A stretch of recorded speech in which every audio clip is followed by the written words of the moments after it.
dele jelema anu digawena jam genep datang ke jam genep deui sekurang Bandung teh mau timimi tidur subuh datang ke jedar maghrib di sawah bae teu bogana naon nu berangkat ti isuk balik sore di pabrik hutang nu gede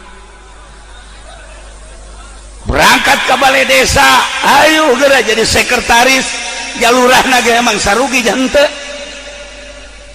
nu sarugi teh horenganan ieu dirimpak teh jelema anu pamalesan nu tiloka mamana di dieu aya di dieu nu geus kolot tadi make sorban teh sakara Haji Memi pamalesan eta kan jelema tiloka mamana cicing bae di ieu mah mobilna loba di sawahna loba sanajan geus dijarual kuari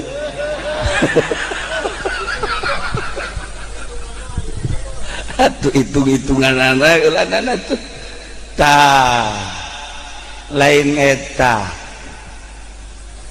males teh maksudna teu loba cagak teu loba cahak teu loba cabak males eta jelema hebat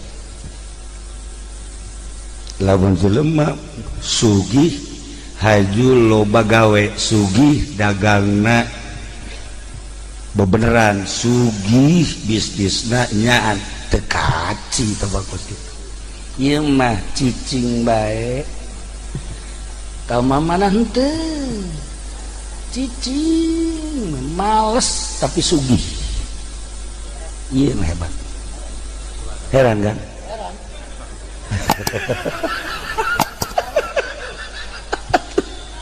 aya di dieu ge kula menyaho jasa dirimpak kilo ka mamana tapi sugih ngabedul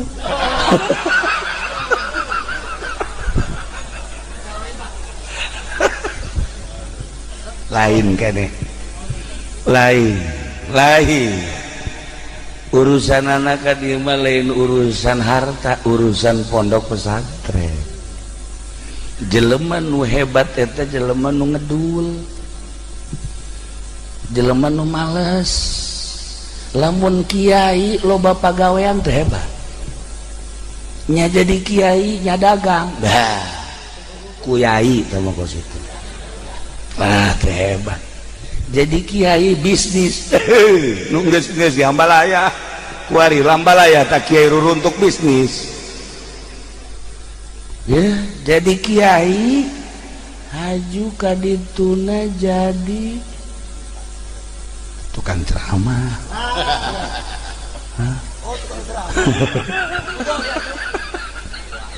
ulah cilik atuh sia biasa bae sih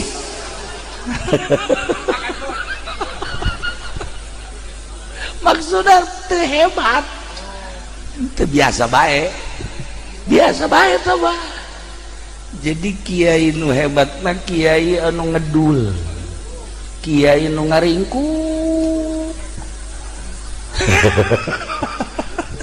kiai anu malas mentek ayalah pepatah internasional menggapai apa saja tanpa mengerjakan apa-apa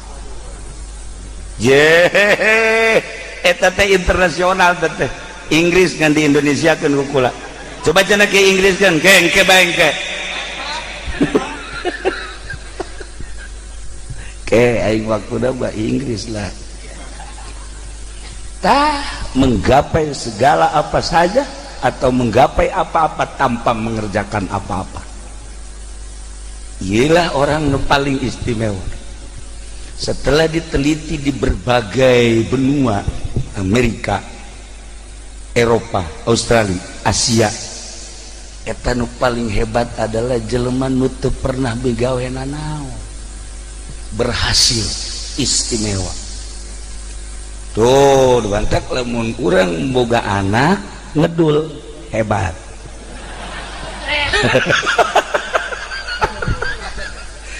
iya hebat tuh bantak lamun urang boga santri ngerdul enggak mantep calon berarti guys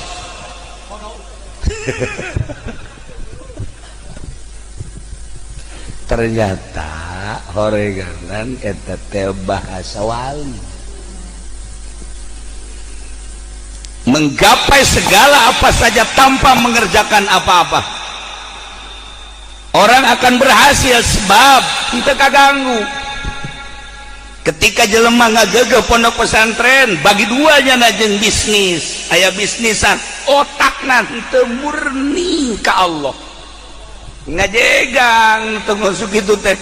Lamun kiainya jadi kiai, jadi pemerintahan ngajegang. Awewe ngajegang bagus, coba sih ieu. Kurang neuleuh awewe ngajegang, atuh mantap. Tapi neuleuh si ieu mah ngajegang, waduh, ieu mah bangotong terong.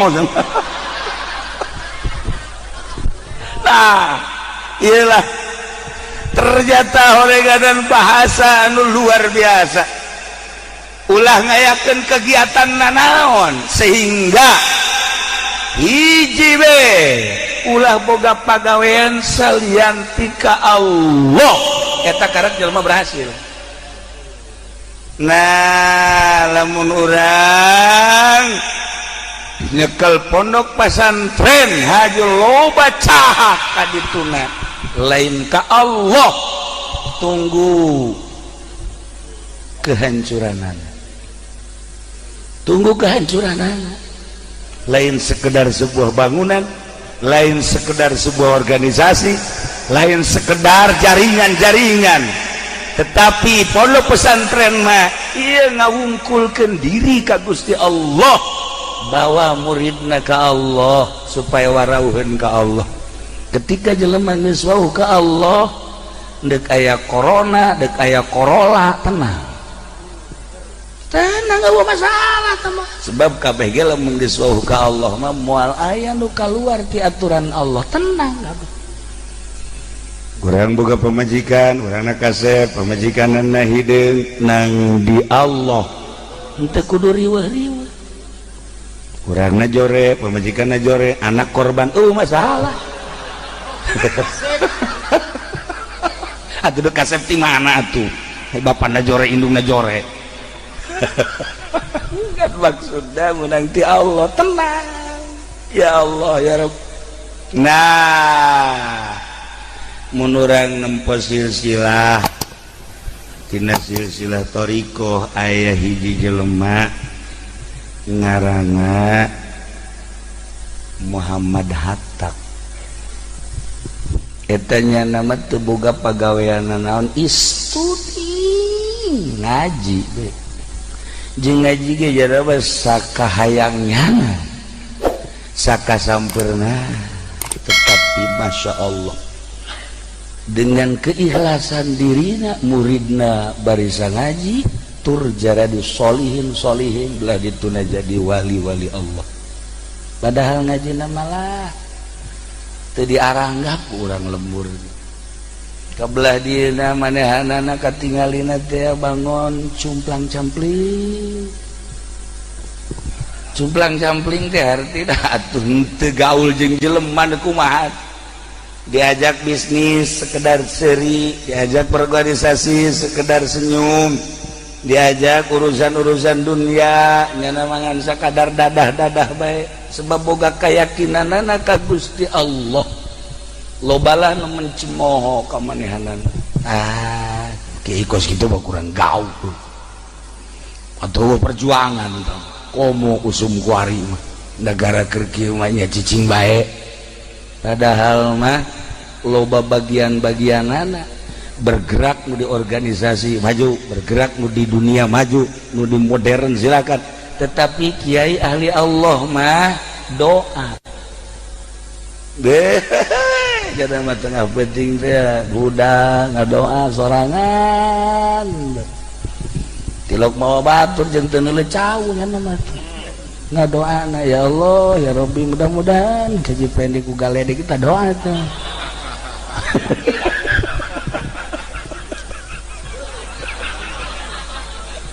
Paling ngejak Allah kudawan cenah mah ku galede geus manfaatna.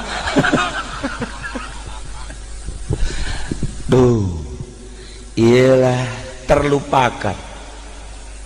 Aya hamba-hamba Allah anu dipake ka cinta ku Gusti Allah, anu sekitarna tidak pernah mentolerir, tetapi hamba-hamba Allah tersebut dipakai kacinta ku Gusti Allah, makhluk langit malaikat kabeh ningali mun teh mah sapulau Jawa nu didelengan si eta hungkul, deuk kumaha coba nu sejena mah ngan sakadar lah biasa-biasa bae, terlupakan orang ku hadis eta.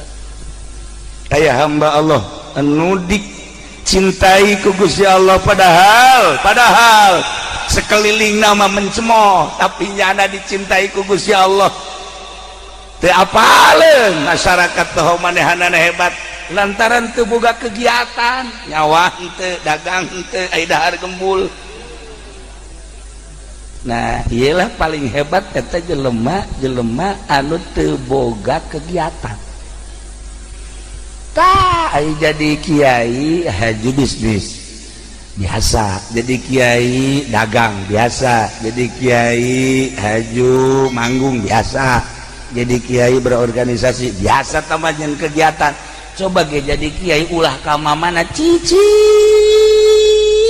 magahan santri paling ka pamajikan, kanyawan pamajikan reuneuh deui tah eta cicing mahal sanu kuat kos kitu. Tah nu kuat teh kos kitu. Cenah kiai eta daharna kumaha tah mulai dah.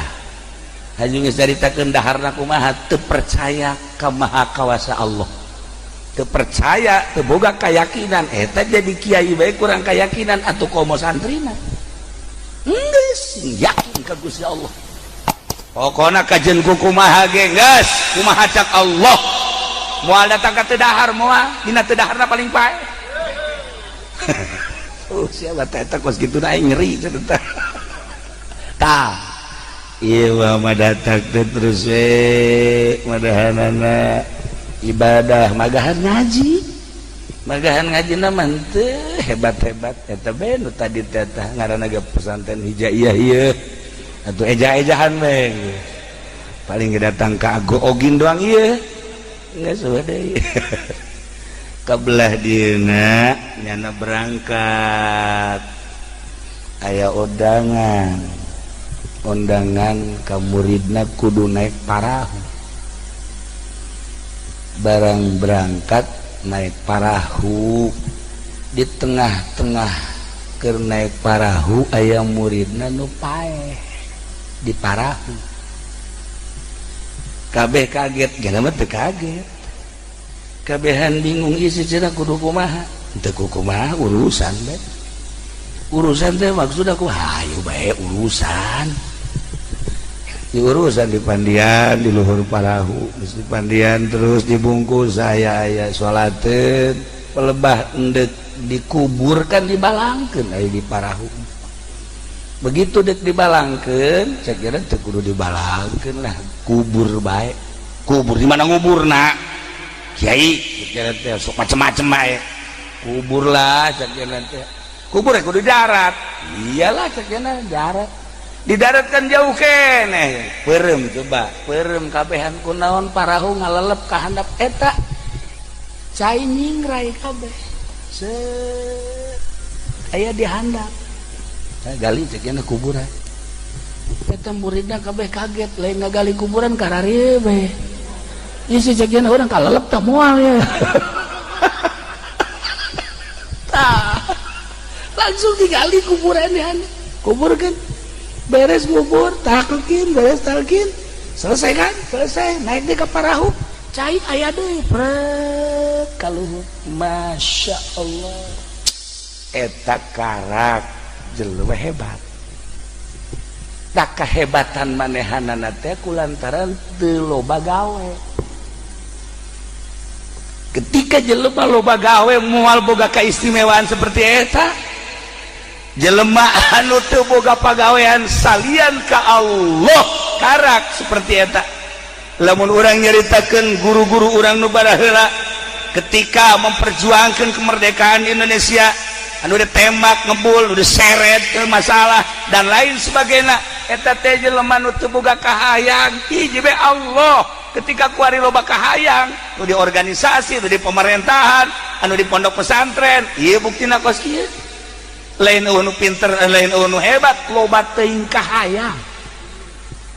mulai geus kuari mah ji ieu pondok sing hade ieu kuari santrina ulah loba kahayang kajen aya entena mah tuh mana cukup kitu atuh ulah loba kahayang nah ieu teh kula jaritakeun hese jadi kiai ulah loba kahayang jadi aya Ki Nurjaya teh Ki Nurjaya aya teh ngaji malam Salasa malam Jumat kahayangna masyaallah teu meunang leuleuk kebo teu meunang leuleuk sapi ya jadi tawar bae kunyana mun akur hargana dibeli mun teu akur ditungtun bae kiai si kos kitu heran aing mah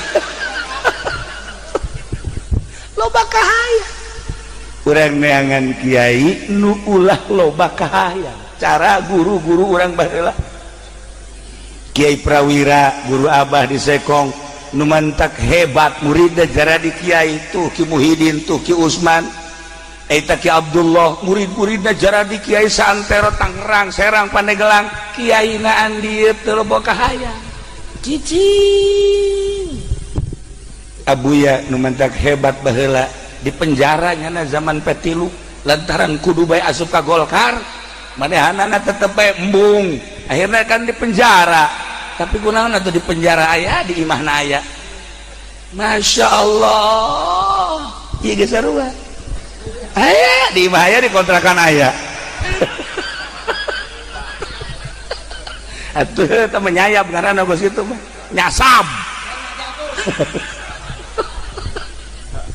lah iyalah jadi sekali deui menggapai segala apa saja tanpa mengerjakan apa-apa itulah orang yang paling hebat ternyata lain baik di Indonesia horegan di Amerika ge sarua di India sarua orang yang tidak pernah mengerjakan apa-apa orang yang sangat berhasil nah tentunya teu babari kikituan teh perlu keyakinan maka boro-boro batur atuh anu henteu masantren urang bagi nu masantren keyakinan teh meng pelehe maka urang tingkatkeun keyakinanana yakinkeun pangeran teh hiji Allah yakinkeun Kangjeng Nabi Muhammad teh adalah Rasul Allah sanajan dirobah rancangan undang-undang tetep bae pangeran urang mah Allah andai kata terjadi misal umpama andaina naon deui andai katana naon deui terjadi atuh tetep bae pangeran urang mah Allah bae hiji jadi tenang urang nah hiji pangeran teh Allah anu nyieun langit bumi katut esina anu ngarobah-robah urang jeung nyicing-nyicing urang anu merek kahirupan urang nu nyehatkeun urang nu ngageringkeun urang anu ngahirupan orang, anu ngamaotan orang, anu ngarizkian orang orang aja tauhid bakos gitu ngeunaheun praktekna mah hese da praktekna mah hese nah ieu keyakinan ya coba dak keyakinan eta kudu nempel ka boga ka kiai nu boga yakin lamun urang dek ngaguru dagang kudu kanu berhasil dagangna urang rimpak di dia nyaho Haji Pendit ya ieu adalah tukang karung memeh lahir geus dagang karungnya nama nya kan bandar karung tukang karung tah tapi kan teu kacaritakeun bahwa nyana teh ya berhasil dagang karungna andai kata urang rimpak guguru kanyana siap-siap jual sawah sia bangkrut sia nah eta kumaha guruna tuh guruna bangkrut kajen kumaha ulah kisu bangkrut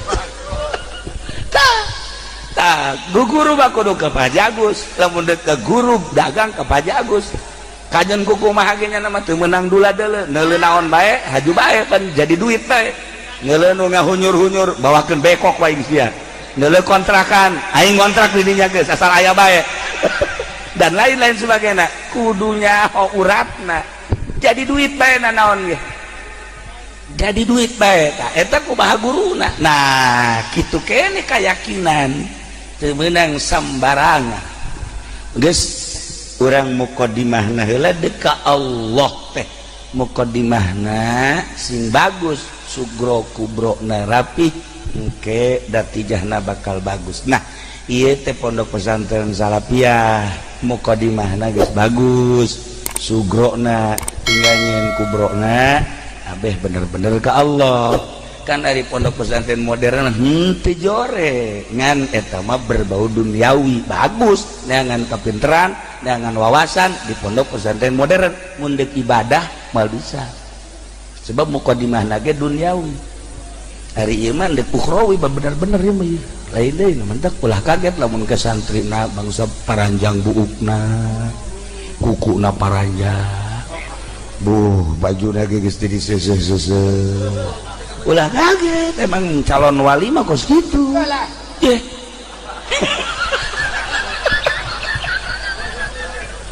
Itu pernah mondok mah teu nyaho lah lakon mondok emang di pondok kumaha nu mantak bu panjang teu kaburu ngaji bae. Teu kaburu.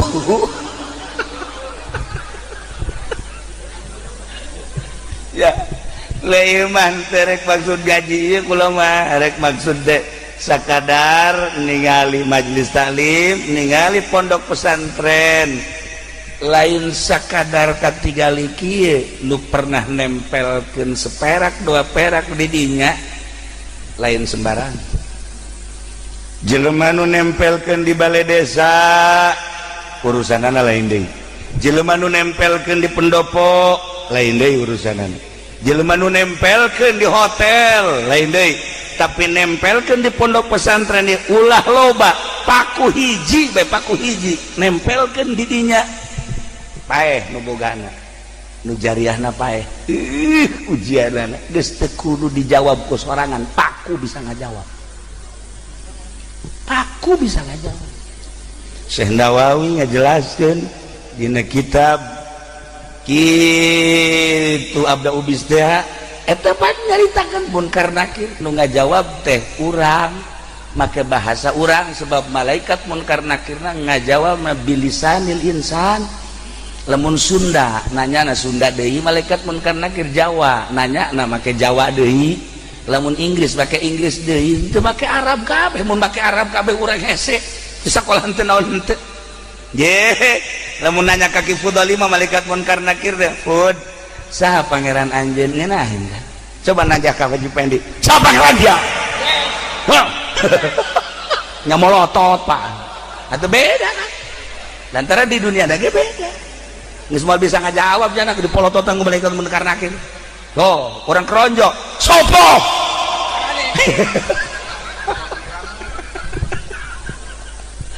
Eta kos gitu.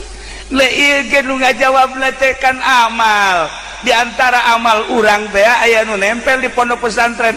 Pondok pesantren ieu teh kadeleuna mah sederhana, kadeleuna nama alahina, tetapi munggu Allah makan istimewa sebab sebuah perjuangan jangan luhurkeun agama Allah melalui pondok pesantren. Atuh luhur munggu Allah paku hiji nu nempel di dinya bakal nyalametkeun. Ya Allah, ya Rabbi, Masya Allah. Duadak ieu mah beusi bae mah beusi tah aya nu neruskeun. Bebe jala ka kula bagi 2 jeung kula. Bagi 2. Cadang geus ban. Paku. Iya ya, aya di Pramdana upet. Oh, sada.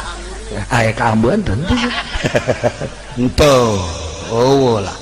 Oh lain deui geus saja sok ka Ambeun bae pugu. Ieu mah henteu. Nya, lah ieu lah.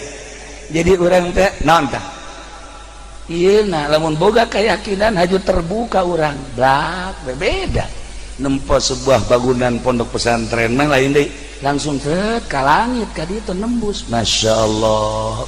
Saha kiaina ieu sih loba pagawean tah teu si kiaina sih heuh kitu banget.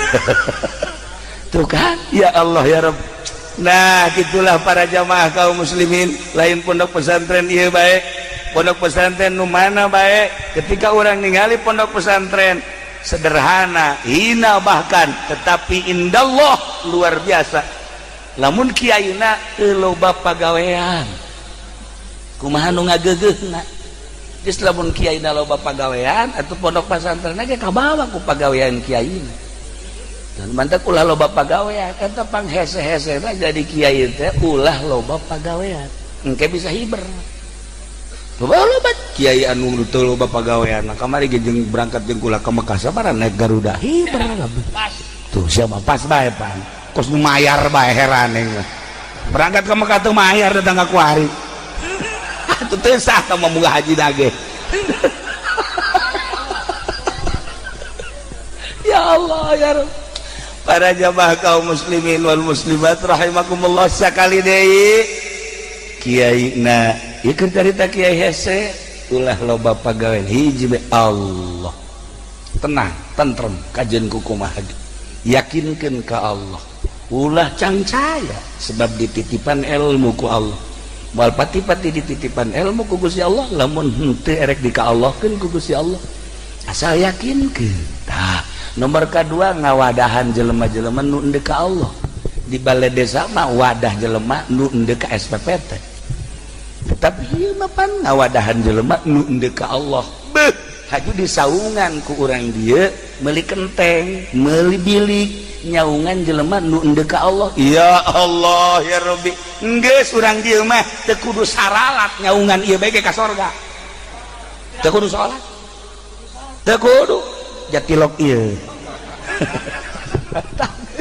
jauh gadi Masya Allah kari lu badak sakadar memberikan wawasan nu noel nama tetep be Allah bukakeun geura mata hate urang deleukeun coba geura ge kabaha kawasaan Allah supaya hate urang teh terbuka sebab urang teh bakal kapanggih jeung Allah geus sabaraha puluh sabaratus jeung sabaraha ribu nu kurang kasaksian jelema nu geus barali ka ditu meureun isuk pagot teh ge urang bakal balik ka ditu haju urang pernah nyaungan jelema nu endeu ka Allah bentukna mungkin mushola mungkin majelis salim mungkin masjid komo ieu mah pondok pesantren mun kula jadi haji memi mun kula jadi haji memi urang dia ulah aya anu ngabangun aing sorangan kulantaran kula lain haji memi henteu kula ge sarua aduh ya sebab naon geus kolot mah haji memi deuk ka mana tuh Jabulu ti luhur ka handap geus wis kabeh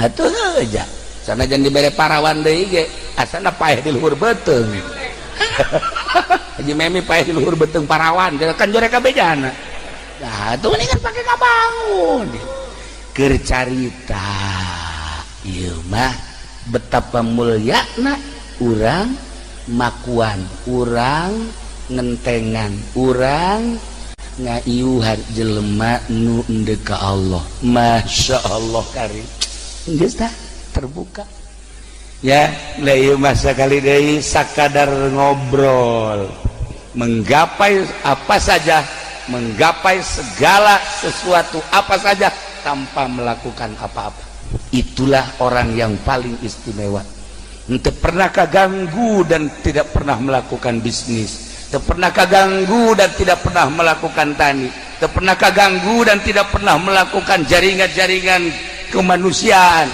ente pernah kaganggu ente pernah melakukan politik ente pernah kaganggu ente pernah melakukan ekonomi budaya ente be hiji bacana kiai kos kitu mah ulah lain hese eta moal maju cenah ulah waka nyaritakeun moal maju nagara lakukeun bae heula hese tah henteu bisa tah henteu heulanan kos kitu teh eta sok loba nyaritakeun kos kitu mah cenah itu bahaya negara urang ulah waka nyaritakeun bahaya bisa henteu pugu dihayu-hayu ge hiji acan hiji acan bisa antero teh kiai teh loba geus kegiatan malulu Masya Allah kan nu ieu dagang kebo nu ieu dagang nu ieu manggung bae sapenting opat paeh di jalan sia tuh kan ayo segala rupa nu di organisasi emang ulah lain ulah cicing teh ya hese ternyata mangga bae mah jasa dagang diulah-ulah emang duniana di dinya atau terus bae tah mangan berarti cicing teh hese.